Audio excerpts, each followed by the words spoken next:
You and I with Rashmi Shetty is a human library audio podcast bringing in stories of people you and I can draw inspiration from.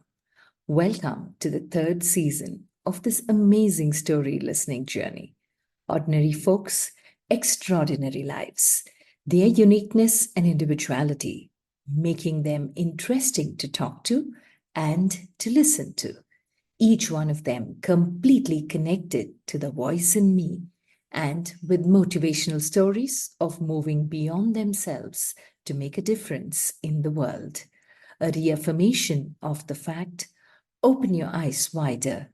The world is far more beautiful when we acknowledge the presence of both you and I. May is celebrated as Mental Health Awareness Month, and our guest today is Prema Balasubrahmanyam, a psychotherapist with over 15 years of mental health experience spanning India and the USA. Having completed her MACP and MATP Counselling and Transpersonal Psychology Masters in Sophia University, Palo, Alto, California, USA, and with a few years of practice, she moved back to India. She specializes in de-addiction, relationships, anxiety and stress management, and mediation counseling. Her practice caters to groups, teams, individuals, and families. She was the team coach for IPL Mumbai Indians 2013. She has worked with corporates on areas of psychoeducation and emotional IQ building. She is also a psychotherapist at Spandana Mental Health Care. Prema has dedicated her career to helping individuals navigate life's challenges with resilience and empowerment. Her approach is rooted in compassion and evidence-based techniques tailored to each client's unique needs. Through a holistic perspective, she guides individuals towards healing and self-discovery, fostering growth and positive changes. As a seasoned professional, she is committed to fostering mental wellness and facilitating transformative journeys through holistic well-being. She is an avid fitness and outdoors enthusiast with a commitment to sustainable and eco-friendly travel. Listen in as Prema shares her journey, her learnings from both her patients and nature, why the mountains are so special to her, and why it is important to listen and treat each day as special to live a complete life. Hi, Prema. Such an honor having you on You and I with Rashmi Shetty.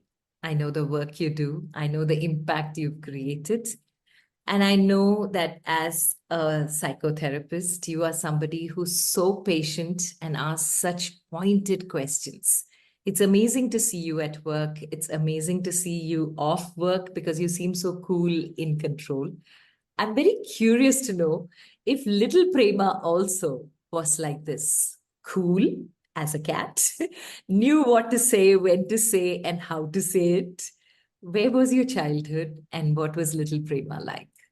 So, Rashmi, before I say my part, I would like to say thank you so much for having me on your podcast. You're doing an amazing job on it. Such an influencer. So, coming to your question, I like to remember myself as a quiet child, mostly. Like to be by myself, and I liked art. Spent a lot of time doodling something or the other. And I think I would like to say I'm grateful that my father had this transferable job, which has taken us to places in India which are just so pristine and green that outdoors was such a comfort zone for me. I have vivid memories of the rain. I think that's where I fell in love with rain. It is just so beautiful. It was very comforting, and even today, that space for me. I mostly grew up in the Northeast. That was one of the places that my father got transferred in. What I also want to remember is that as my early adolescent, I remember that I was like this confidant and a secret keeper for a lot of my schoolmates. And now I think about it and I know something that I feel I didn't know then. What makes a good therapist? Right. And I want to say that all these transfers they came with this space of me becoming the stranger in this new place, right? And therapy is the same thing. When you walk into the office of a therapist, it is safe because there is a distance between you and I. And the distance is just that helps us keep objectivity. And the distance also helps with keeping aside our judgments. It's devoid of judgments. And I think I brought in that part of me every time I joined this new school. I was the stranger. And I think my friends whose confidant I was had that space with me. That was my stepping stone to becoming who I am today. You have explained this so beautifully. And another aspect of being a therapist is you should also be a very good listener who's very intuitive. Now, was that a skill that you practiced and got on, or very naturally you were good as an intuitive listener too? I think there was an aspect of being quiet early on. There's this quietness which I see came later on as well. This was right after I finished my school. I still remember there was this saintly person who happened to come into my community, and I was very curious about him. I need to go meet him. And there was this draw. There was this. I just needed to attend his session. I heard that he's going to give some session, and I didn't know what it was, but I was sure that I wanted to attend it. And I signed up for a 10-day closed eyes. I was going to be there. Rashmi, I just think back now, and I think that was not coincidence, right? After I finished the 10-day session with him, which was, evening session. So I would come back right after college. It was, I think maybe I was 19 or something. So I would rush from college and get to his session. And at the end of it, what I arrived was at purpose of life. He had so much to share and he was so compassionate. He was there for everybody in that room. They might have been about 50 people. But it was like every interaction meant so much. And at the end of it, it felt like there is more to life than what I see every day. And maybe that was the seed that he sowed. And that, that took me to, I guess what I want to say is there was no conscious decision of me becoming a therapist. It feels like there were these tiny drops which inched towards that because, I come from a generation also where parents decided what you study. And my father was so sure I would be a good bank teller. And I couldn't count over 10 for, even if he gave me money. So after failed attempts of accountancy, I somehow, managed my bachelor's in commerce. And then out of my own curiosity, I studied a course in psychology just to understand, and people energize me. So I was just naturally curious about people. So I did this 1-year course. And all of this kind of, tiny life experiences, I guess. And then it came to a point where I decided to do my master's. And when I did, thankfully, the university that I did, so that was the time when transpersonal psychology. So I did a master's in a dual master's. One was in transpersonal psychology and the other was in counseling. And this was in California. It was like a happening place with transcendence. And, we were all talking that at that time. So I went on to do this. And I feel that choice too was not coincidence. Maybe it was, or all of these seeds were sprouting in their own way. And then I made that choice.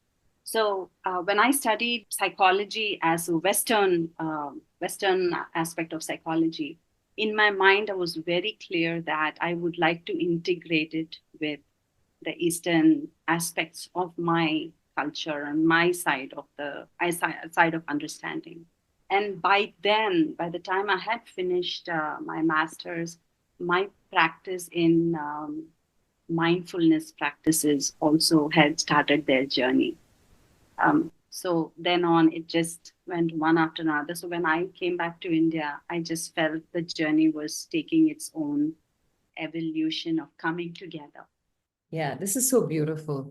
In fact, what you spoke about the Eastern influences, those Eastern influences are influences that you had on you as you were growing up? Or did you do any particular study, or was it that 10 days that sowed the seed of the Eastern influence? Because you said those 10 days helped you find your purpose. That's like amazing, powerful.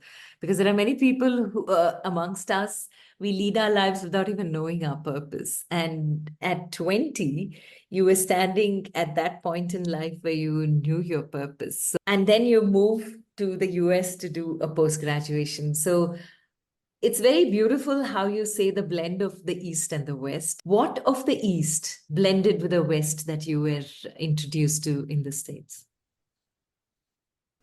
Well, I would like to say that though Western psychology gave the scientific aspect of understanding the brain, people had done enough work in that. Um, they had touched upon many aspects of consciousness. Um, but I think what the Eastern aspects of practice itself has brought about is a tangible sense of that. It's like, how do you get to that? Right? How, when you talk about mindfulness, it's not about what is in the mind, it is about being aware, right? And how do you connect this? How do you connect this external to the internal state, and draw upon it every day, and just be mindful, right? uh, and that's such a important aspect of being with someone, Rashmi.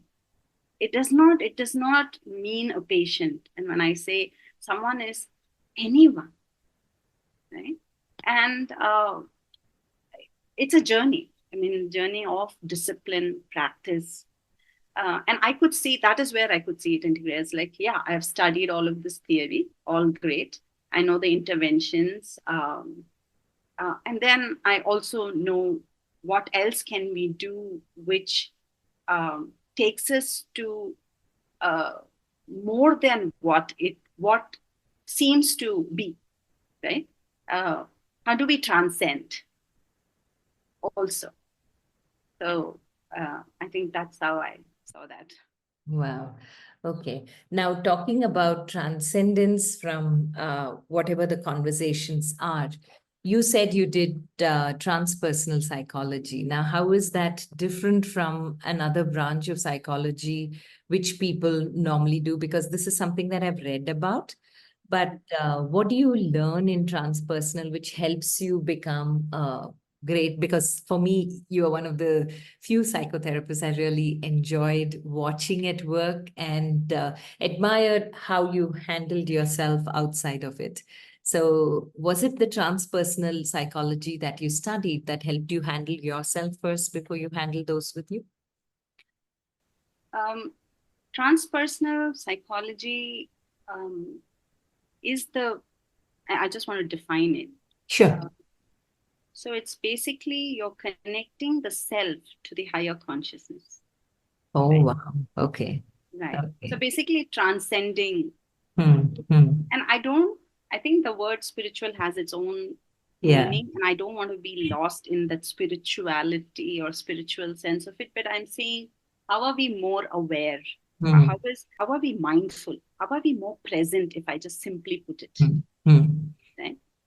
And so my studies were theory, but it was about 3.5 years of work, and we had people who would professors who had different practices of mindfulness, and so those were good intervention techniques that I learned. But meanwhile, for myself, I had started a journey of practicing a mindfulness technique.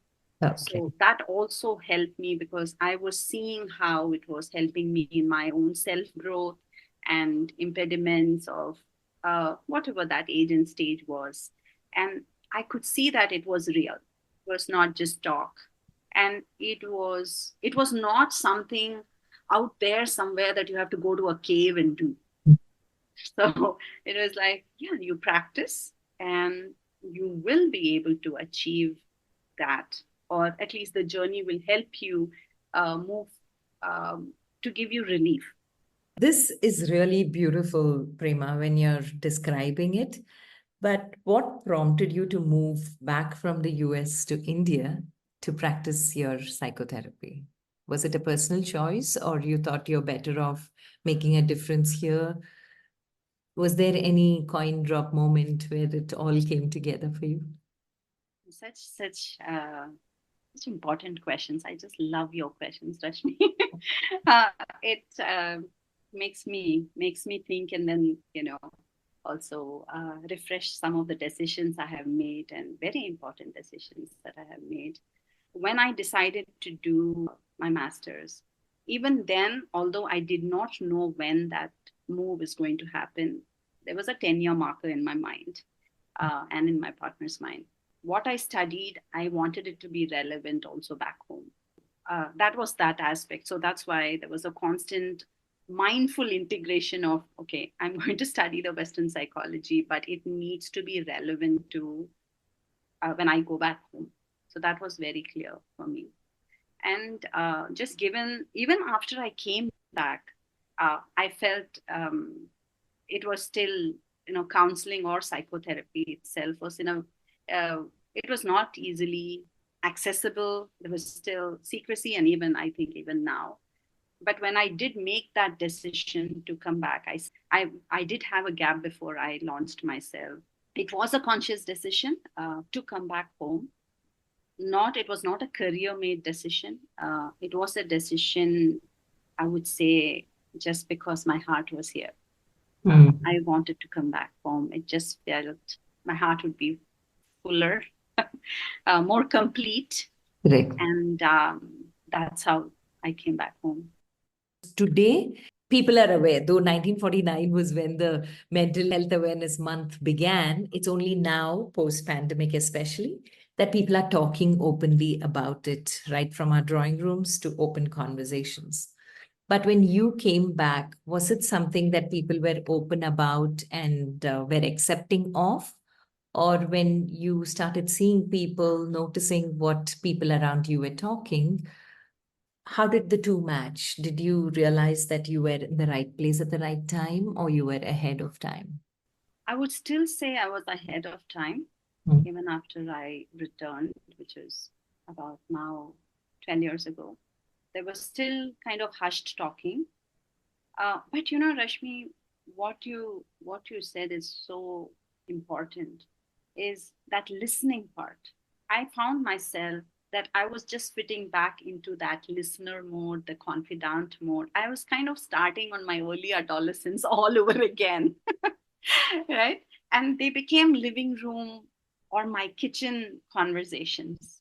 People would, there's a general mingling crowd in the living room, and someone will follow me to the kitchen where I am by myself trying to pick up something and bring it back. And they'll be like, I want to say this, I just want to share this with you. And I just found myself listening to this and just sharing resources for them, or diffusing it for them, or holding it for them, or giving them some relief of some kind. So I found myself back there again, and I felt okay.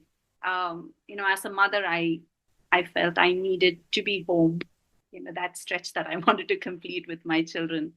And then I slowly found myself in different spaces, not just one, and found my way back to now practicing independently and practicing through a hospital.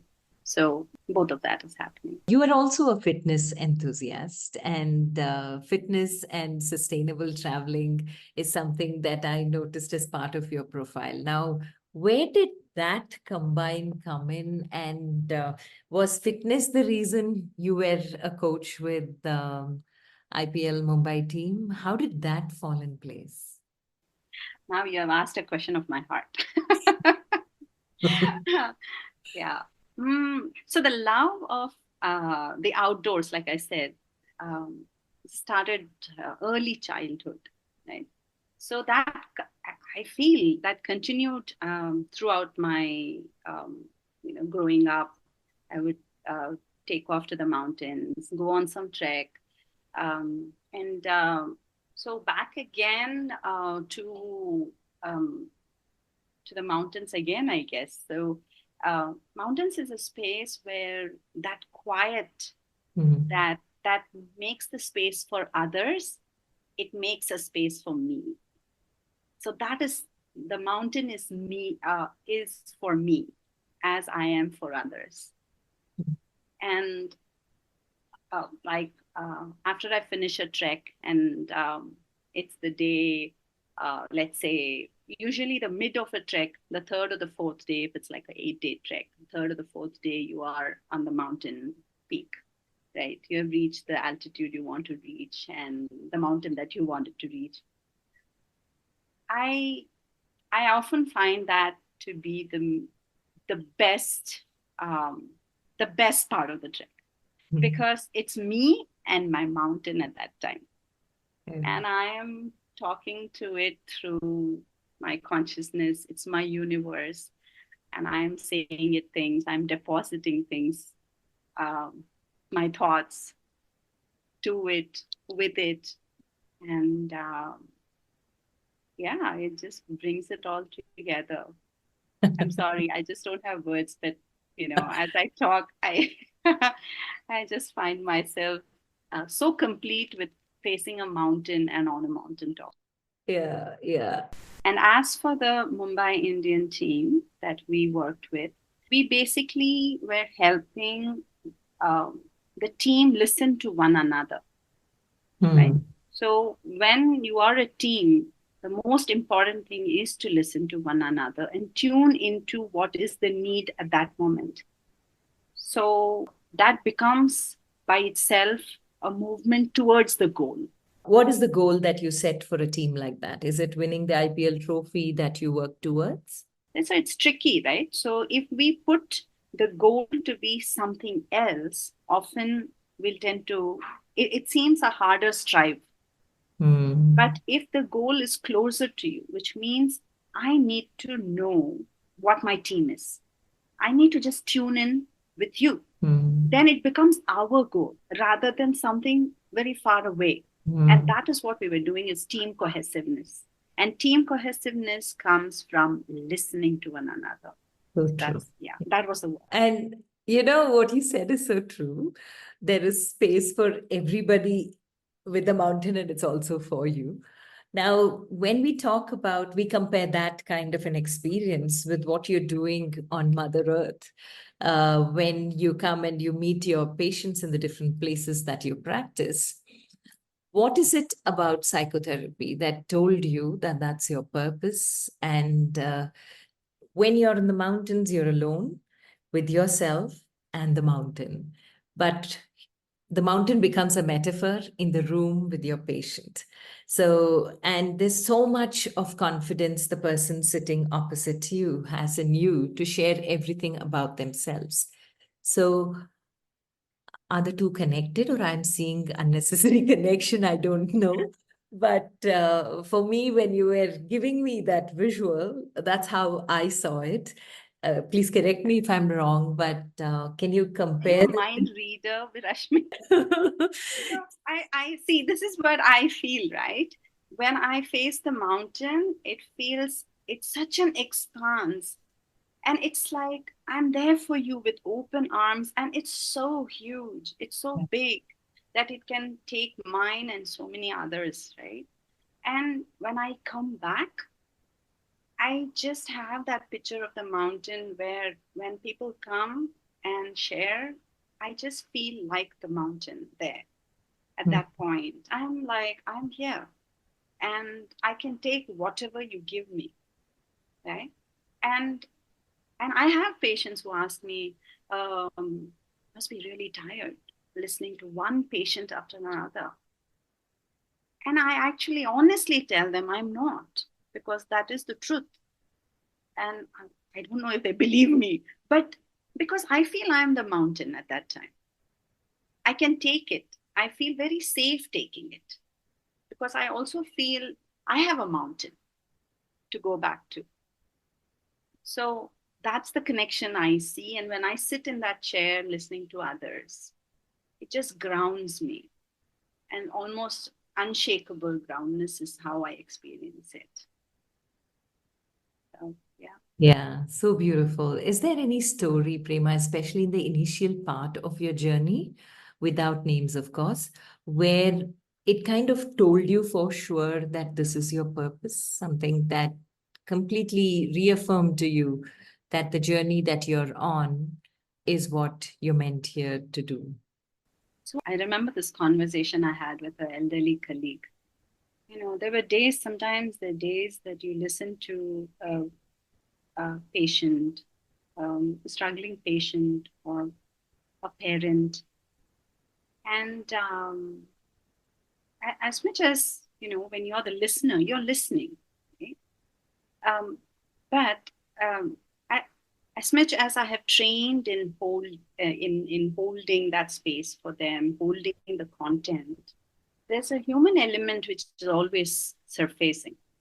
And the human element being, I have to be okay and accept that I cannot solve all problems, or that is not my job, right? I can be the guide, I can be the guiding light, I can show you the way, you have to walk the way, right? So, oftentimes with struggling patients or parents or any, in that spectrum of whoever is receiving, I have to keep that conscious in my mind that what I am what I am doing, my job, my sole purpose is hope. That is what I'm giving. And this elderly colleague said it so beautifully when I was struggling one day. He said, Prema, don't worry. Don't don't be hassled that you're not able to find this intervention for this person, right? Because our important job is giving hope. If your patient walked in with a heavy heart or with a sense of heavy, you can sense that person is heavy, and they walked out of your office feeling even a little lighter, you have done your job. And I hold that, so I hold it for all of my sessions, so that my job and the client's purpose is achieved. You feel that, yes, whatever that movement is, it has happened. That is very true. And personally, having been through that situation myself with you, I have realized how much of lightness I walked out of the room with after a session with you. It's amazing that all you do is ask questions and you clear that space so beautifully. It's so non judgmental and so evident from your face that you just feel secure sharing whatever you want to share with you. Now, when you got into this space initially, Prema, and I'm sure you must have met difficult people as well, sarcastic people as well. So, as much as people were open to it, people weren't open to it. Has the 10 years plus journey that you've been on it in India shifted to a transition that you can see with people being more open, easy to talk to, opening up far more easy than they did in the initial part of your career? Uh, yes, actually, I can say yes to that. And it is good to see that that transition um, is slow to happen, but it's happening. Right? Mm. And lot of, and I think I have also started saying um, some things to my clients which will help them hear that this is not a stigma. I think I have changed my language, is what I have to say.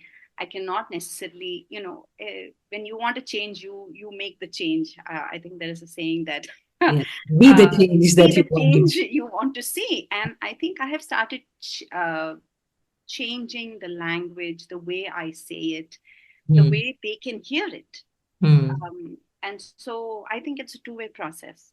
Mm. Um, uh, not using language with destigmatizes this whole thing.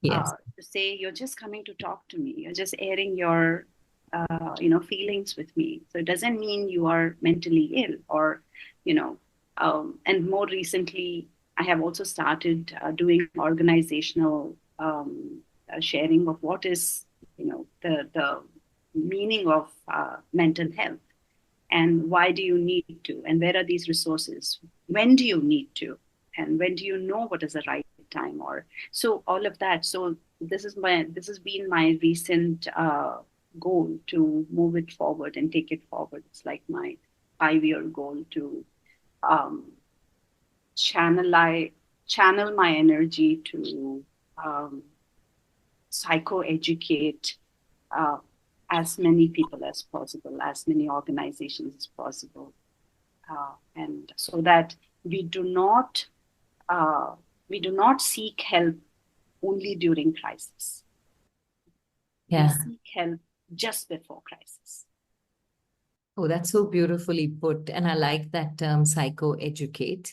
So now that we are on this platform, where can you go back and explain in very simple terms what is mental health? How do you identify, and how do you know it's just before the crisis and not during crisis?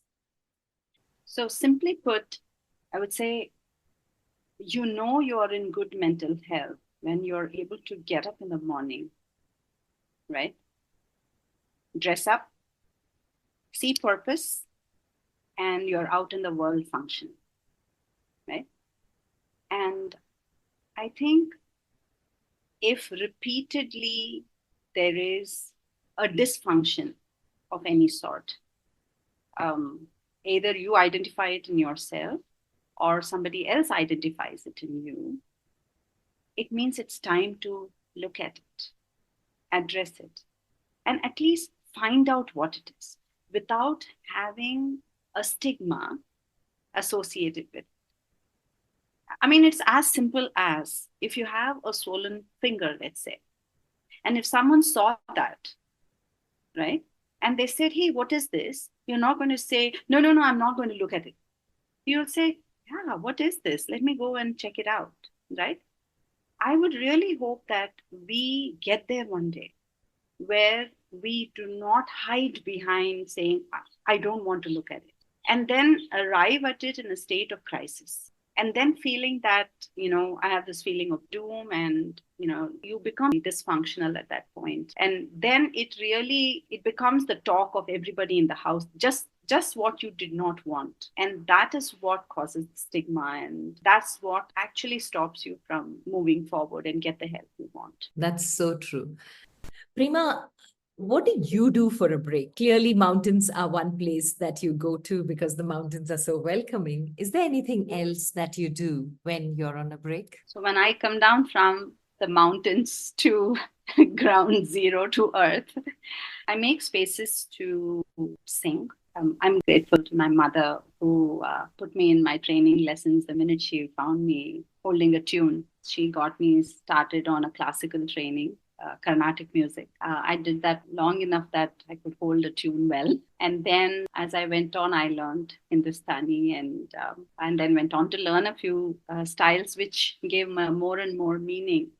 And today, what I do is find it as a space for my inward calm, or sometimes use it for patients, sing for them, sing to them in institutional setup. So I use it both ways, inward and outward. Wow. You said you loved art and you were doodling as well. So, do you indulge in art therapy for self and your patients as well? I love art just for myself. So I do whatever craft that I can get my hand on. So that's where that is. Okay, that's so beautiful. Talking about mental health now, May is the month of mental health awareness. So, throughout this month, people do talks and have talks in organizations around mental health awareness. But we're also parallelly seeing layoffs and burnouts happening, and people are suddenly wondering what's happened to them. They take off, they move away from a working career because they're not sure whether that is what they are meant for. And layoffs happen when you think you're at your peak. Though words like depression are used loosely, it is very important for people to know that it's not only during the month of May, but throughout the year. what is missing in relationships today is conversations. We are connected on social media. We have thousands of followers or lakhs of followers or millions, but we are lonely inside. As somebody who sees people day in and day out, the irony of this truth is something which is shocking to me as an outsider and not a specialist in that area, but as somebody in that space. What would you tell people that they need to do basically to address this in their lives? COVID, I lost a very dear friend of mine. She was almost a soulmate, I would say. And it happened so fast. I could not talk to her because she had gone into the ICU, and so they had the oxygen mask. And I hadn't, for some reason, also talked to her before that because so much was happening and there was a distance between me and her. She was in a different district and I'm here. So she was alive yesterday and she just passes away today. It was like that. And I was not able to talk to her. And I was not able to have a closure with her. I was not able to say bye to her. I think back to that moment and I feel, what was that? I keep asking, what is that loss that I'm dealing with? And I think what I would like to, if I have words to say, but there's so much of emotion there. But if I have words to say to that, I feel I would have, and I want to say to people, if we were to have every interaction as though that was the only one, right? Make that one. And if you have in mind that, you want to connect to somebody, you don't have to wait. Just do it at that time, right? And have it, and have that conversation as though today was the only day available for it. And that's what I keep going back to with her. And I think that has been very transformational for me. During our times of lows and highs, I think we tend to wait too much to reach out. And sometimes we wait way too much, or we don't at all. And the question of why we wait is, I cannot say. But what I can say is that if you reached out, there's a whole world out there. And if you dealt with it like that was the only day, it seems to be also so fulfilling. Very true, because that is something that I realized when I lost my mother as well. And it was just before COVID that post her passing away, there were a lot of people who called in and shared why she's special to them. And each one had a specific incident. And I always was thinking, had you told this to her, it would have made such a huge difference to her because she would have known how she made that difference. Because those were instances that she never shared with us, which means she also had forgotten it. So if the same people who shared it with me had shared it with her, and especially as you grow old, I think it makes a world of a difference to people to see how they have made a difference in your life. You're so right. Such a motivator. Yeah, yeah. Right? I mean, imagine we get up every day and we get a message from a friend saying, oh, you are such an inspiration for this. Yeah. I'm like, oh, yeah, really? I'm going to do more of this. And I think that's something that COVID taught us, the fickleness of life, because somehow the thought entered into our heads that we are immortal. But COVID brought us to ground reality and was an equalizer. Everybody had to go back to the start line again. And it taught us a lot of lessons. Each one of us took our lessons. I don't know how many of us have forgotten it, but what were your reflections from the pandemic, Prema? During the pandemic, as a hospital, we really could Yeah. not. We have patients and never shut down, right? So I remember there were only just maybe 10 days that I did not go, but otherwise we were there. We were there. It's just the fragility of life just comes to you along with, this passing away of my friend. It just became very clear to me just the fragility of life. And it became even more important after her passing away. Like I said, relationships are not to be treated lightly. You put in work and you do your bit. And I'm still a learner in that, I would say. milestones or moments that you look back with a smile in this beautiful journey of yours of making a difference in other people's lives? Sometimes there are messages that I get thanking me, full of gratitude.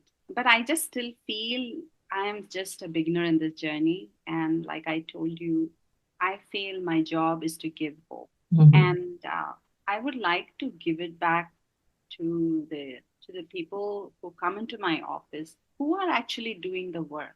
I am just throwing light at their path. So I struggle to take those compliments, and so when you ask me, it's like I'm ready to take critique. I know there have been messages to me, emails to me, phone calls to me, full of gratitude. But somehow I feel something in me parks all that aside and says, all that is their work. And I cannot take compliment for that. I also feel there is so much work for the person who is struggling. And I'm also learning in their journey. I'm not someone from above looking at this, and I am coming with objectivity and keeping a certain distance so that I don't judge them, so that I can create that space for them. I think all of that put together is what, that's why I guess that's why I find it hard to tell you any particular person. I'm so sorry. No, I no, don't know that's how to okay. answer that question No, for you. that's fine. That's fine because I'm going to catch you again because you just said that you come from a space of objectivity. But at the end of the day, we are all human. And there comes a moment of emotional connect with certain people that you meet. Is there someone like that who kind of shifted it for you, with whom you really were fond of, but it's the way they progressed or the way they handle themselves that helped you detach and learn detachment with patients who came to see you? Oh, very much. So this was very early Yeah. in my training, and I was not. I mean, I was in the US at that time. There was this very young girl, all of six, okay, and she was going through a very hard childhood. There was a lot of abuse in the family by the father, and she was just trying to hold it all together. You know, just really hard child. And for a 6 year old, there are different ways to work with them. And I would do sand play therapy, a lot of toy therapy, right? Also called sand play therapy. So she came into my office one day, and I had all these toys. But I had also told her, you can bring in whatever toy you want from home. And so, so guess what she brings? She brings a snake, and snake, toy snake, thankfully. So, and she walks into my office, and I just stand a fix. I mean, I cannot move because at that point in my life, I was I was very very scared of snakes, right? Um, and what would happen is from that time on, I would dread every session of hers. And I went to the point where I told my supervisor, I cannot have this child as my client. I need to shift this child as my client. I would just, I'm just really grateful to my supervisor today when I look back, because she stood her ground, and she said, I'm going to be by your side through this patient. And there is something for you here.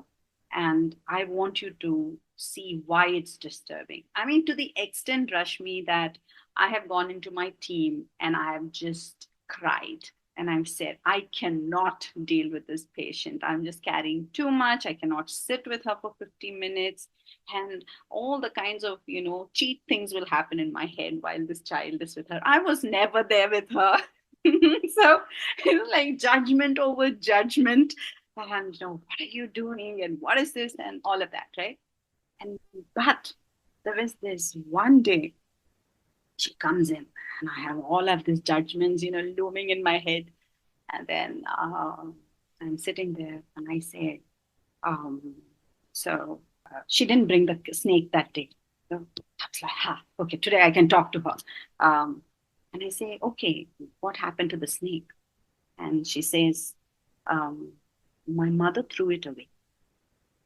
So now one part of me wants to be empathetic, sympathetic, and all do all the right things, right? And but I know in my heart I'm just so happy. Um, I said, okay, how do you feel? And she actually said, I am happy. And I said, why? And she said, because that snake, like she said it in her own baby language, right? She said, that snake made me stay afraid all the time. And that is what my father does. And it was such a poignant moment, Rashmi. And it was transference, like we say, right? And that is what I held all along. And I said, wow. And this is how fearful she is in her house, growing up with this father, and my heart just went out to her that moment. And everything dissolved in that. So, yeah. Okay, this is so powerful. And fear is one of those emotions we rarely can put our finger on and say that this is what I'm fearful of. And to learn it from a 6-year-old. I know. Yeah. Wow. Yeah. Couldn't have come from a more humbling place. Truly, truly grounding. And talking about life lessons, Prema, we are in that part of the conversation where lessons like these, I'm sure you've had a plenty, and a lot of reflections from people that you meet. 3 life lessons that you'd like to leave us Listening. Always, always, always, always learning, right? Because we think sometimes we are listening, but we really are not. We would like to believe we are, but we are just missing so much. Listening is a big one for me, and being present in that moment. Just being present, meaning being so focused that you're able to just only experience that moment to the fullest. Again, a learning, all in training. uh, and I think the third is, again, in learning compassion.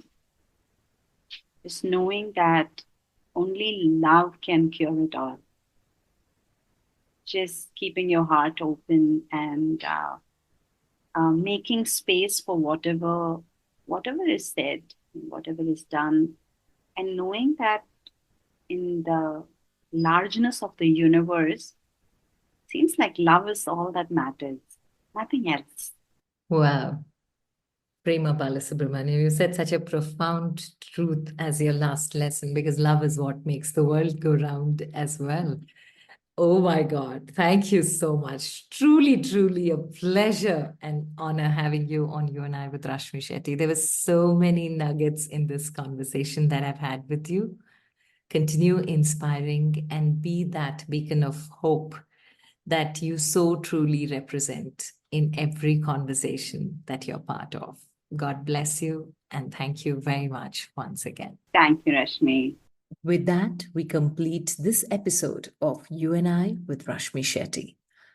Do let us know if you know inspirational people whose story needs to be heard. You can write in at rashmi.thethirdeye@gmail.com. That is rashmi.thirdeye@gmail.com.